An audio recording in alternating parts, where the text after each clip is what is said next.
halkaani waa waqooyiga magaalada Gaalkacyo xarunta gobolka Mudug ee bartamaha Soomaaliya waa xilli habeen warbaahinta qaranka Soomaaliyeed ayaa booqatay waqooyiga magaalada Gaalkacyo ee dowlad goboleedka Puntland uu maamulo si aan muwaadiniinta Soomaaliyeed ugu soo bandhigno kobaca ganacsi iyo dhaqdhaqaaqa bulshada ee halkaan ka jira sanadihii la soo dhaafay magaalada Gaalkacyo xarunta gobolka Mudug waxay ku tilaabsatay horumar kala duwan oo muwaadiniinta Soomaaliyeed ee gobolkan ku nool ay ku naaloodeen madax kala duwan ee Puntland iyo Galmudug soo martay iyo kuwa hadda maamula oo kaashanaya muwaadiniinta Soomaaliyeed ee ku nool halkaan iyo sidoo kale dawladda federaalka Soomaaliya ayaa suurageliyay in magaaladan ka xanaqaadaan dheer goobo ganacsi iyo sidoo kale kaabayaasha dhaqaale ee lagu adeego muwaadiniinta ku nool gobolkan qaar ka tirsan qaybaha kala duwan ee bulshada ku nool waqooyiga Gaalkacyo Puntland ayaa telefishinka qaranka kaga waramay horumarada kala duwan ee sanadihii la soo dhaafay laga dhaxlay qorshayaasha nabadeed ee madaxda Puntland iyo Galmudug ayaa horseed u ahaayeen waan kaga mahadcelinayaa booqashadana soo booqateen maanta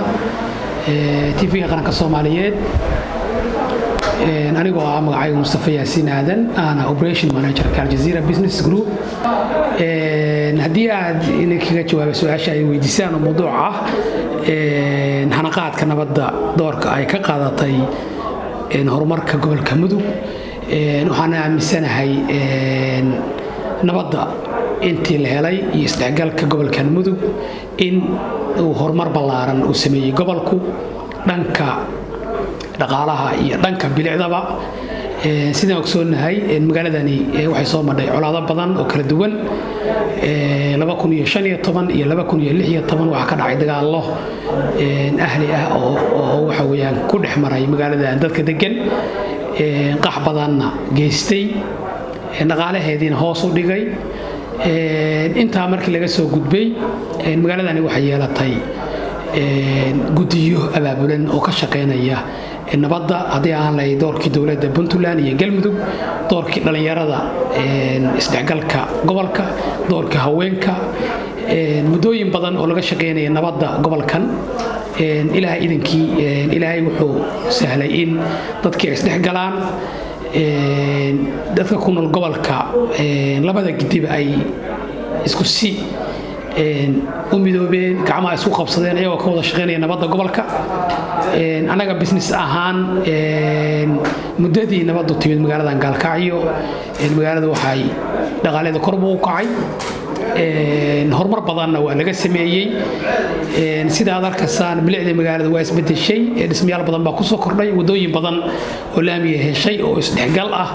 oo labada gidi ah wax colaada hadda kama jiraan magaalada meeshan doonaan ka marnaa subax iyo galabba dadka ku nool magaalada dhanka koonfurta Gaalkacyana guud ahaan waxay sameynaysaa in ay soo booqdaan noo yimaadaan noo soo kafee doontaan noo soo casho doontaan qadada noo soo doontaan xafladaha mararka qaarkood nagu dhigtaan dhankan kalena sidoo kale in ay xaga ka dhacaysay aroosyo isdhexgalka gobolka Mudug lagu muujinayay oo dhalinyaradii ay aroosyo ku dhiganayeen koonfurta magaalada Gaalkacyo iyo waqooyiga magaalada Gaalkacyo labada gidiba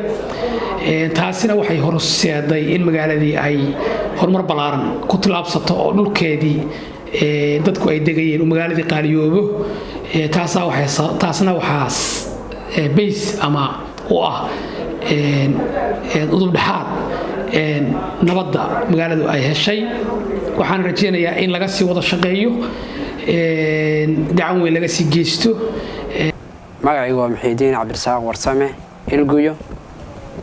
gudoomiyaha ardayda jaamacadda Global Science University ama jaamacadda Global Science jaamacadda Ragacade runtii maanta waxaan muhiimad gaar ah siinayno waxay tahay aad ugu mahadcelinayaa TV-ga qaranka Soomaaliyeed haddii aan u imaado barnaamijkii ahaa nabadda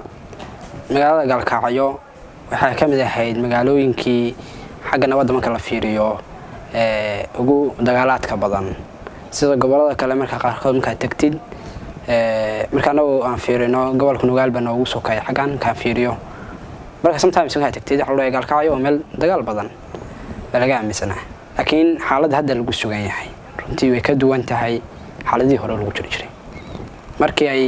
labada gii dhinaca koonfureed dhinaca waqooyi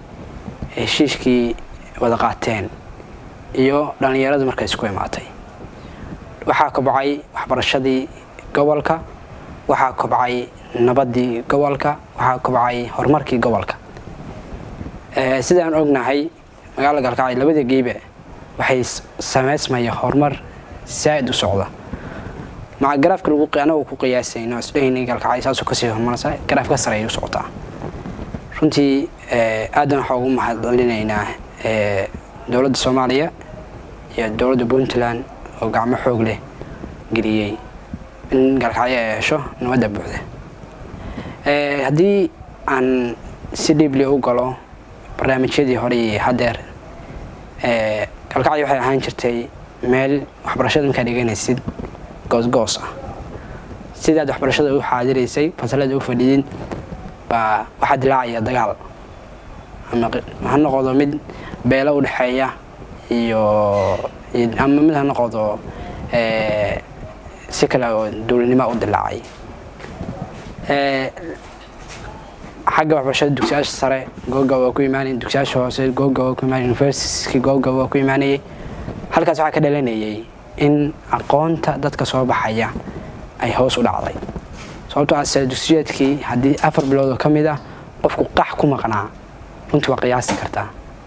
dhibaatada iyo rafaadka uu kala kulmay waxbarashada markuu soo laabto rawantiisa dugsiyeedkii sida saxda ah uu dhamaysto runtii taasna waa arrin bogaadin mudan Gaalkacyo maanta qax kama dilaaco runtii waxbarashada si fiican oo quality ah baa loo wada wataa magacaygu Habboon Muuse Yuusuf waxaan ku noolahay waqooyiga magaalada Gaalkacyo waxaan ka mid ahay ardayda wax ka barata Gaalkacyo Puntland Soomaaliya aad baan u salaamayaa bahda TV-ga qaranka Soomaaliyeed haddii aan isdul taago mowduuca ku aadan horumarada Gaalkacyo kuwaas oo ay sabab u noqdeen nabadda jirta Gaalkacyadii hore iyo Gaalkacyada hadda wax la isbarbar karo horta ma ahan oo mtaqaana arrimo aad u kala waaweyn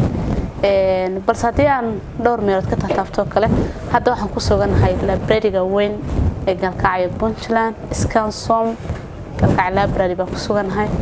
halkan waa goob akhris oo horumarineed oo badi ay isugu yimaadaan labada gidib dhalinyaradooda iyo guud ahaan dadka jecel wax akhriska moontigaasna wuxuu ka mid yahay in dad mtaqaana si degan u imaadaan wax akhristaan wax faa'iidaan arrimaha ugu waaweyn ee nabaddu keentay kamid tahay ama horumarada ugu waaweyn ee nabadda keentay waxa gadaan hadda jilacna kaleeto awrta horeeto markii sida 16 iyo kaleeto dadku way qaxi jireen dagaal beeleed iyo dib miran bay Gaalkacyo qabtay fursad wax lagu akhristo iska day fursada caadiga iyo iskoolaadka dugsiyada jaamacadaha lagu aado baan heli jiray marka arrintaas barbar dhigi kara maahan alxamdulillah rabbil caalamiin hadana reer Gaalkacyo maanta nabad baa haysana ganacsigu soo badanaya oo dad ganacsiga dhalinyaradu qabanayso oo soo badanaya goobaha ganacsi way soo badanayaan horumarada dhalinyaradu ay doonayaan hoteelada quruxda badan ee magaalada laga furay aad u tiro badanayaan taasina waxa ka mid tahay astaanta mtaqaana amniga ka mid tahay because of nina lacagtiisa ma gelinayo ma garasay meel amni ahayn oo bilicdiisa hantiisa kuma soo bandhiganay magacaygu waa Shirwa Cabdisamed waxaan ku noolahay magaalada Gaalkacyo gaar ahaan waqooyigeeda run ahaantii haddaan ka hadlo amniga iyo nabadda ee saameynta ku yeelatay magaaladeena sanadii u dambeeyay runtii haddaan ka hadlo runtii magaalada Gaalkacyo runtii magaaladu kobcida dhaqaalaha xagga dhismaha runtii aad u koreeyaa 2021 runtii magaalada waxa moodaa dhismaheedu inuu aad u koreeyo dhanka waxbarashada dhanka amniga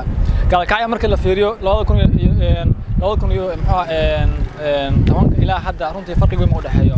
2020 markii